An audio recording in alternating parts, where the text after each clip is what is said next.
Today we're talking about the expression, less is more, and specifically how it can be applied to posing. For new models, it might be difficult to judge when you're trying too hard. To help with this, let's take a look at silent movies. Early motion pictures didn't have sound. This absence of noise wasn't just the inability to hear dialogue.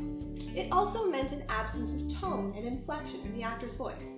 A greeting such as "How are you?" can have multiple meanings based on how it is said. It can be cheery, "How are you?" Apathetic, "How are you?" and concerned, "How are you?" If two characters in a silent movie meet each other, we can assume they're saying such greetings even if we can't hear them. How can we tell what their mood is without audio clues? The actors can physically show it. This also plays a part in live theater. The audience can hear the performers, but for those in the back rows, seeing their facial expressions will be harder. Larger displays of physical acting could help. Early silent movies had lots of overacting. Physical gestures and facial expressions would be exaggerated.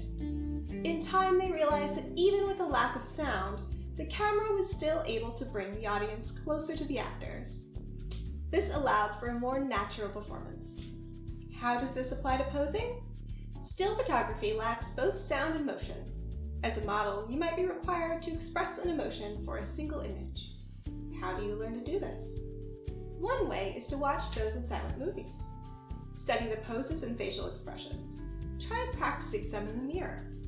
If you look silly, just keep showing less and less until you can determine the minimal amount that is needed. If a photographer asks you to look happy, ask them how far away will your face be in the picture. If you're at a far distance, you might have to be extra expressive. If it's an extreme close-up, then less is more would apply. Another example of less is more is for those photos when you're trying to look very physically attractive. How can you tell a professional model from an amateur? The amateur will try too hard. Both feminine and masculine bodies have physical features that make them naturally attractive to those who are attracted to those bodies. Both can pose in ways that draw more attention to these features.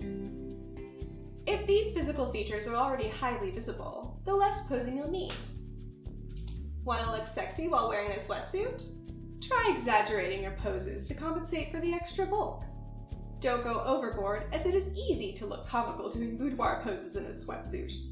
When wearing something that's more revealing or form-fitting, a model who uses exaggerated poses risks looking vulgar and even comical. For certain photography genres, this might be a desired result. If your goal isn't that, remember, less is more. If your wardrobe is already doing an excellent job showing off those physical features, then there's little need for exaggerated poses. A little bit of posing can go a long way when you're wearing the right clothes and in the right environment. The bedroom is already associated with physical activities that are performed in bed. If a model is dressed appropriately, having them in bed is already suggestive, even without suggestive posing, or in this case, a couch suitable for a private dressing room. This expression of less is more, when applied to modeling, is about applying the right amount of body movement to your poses.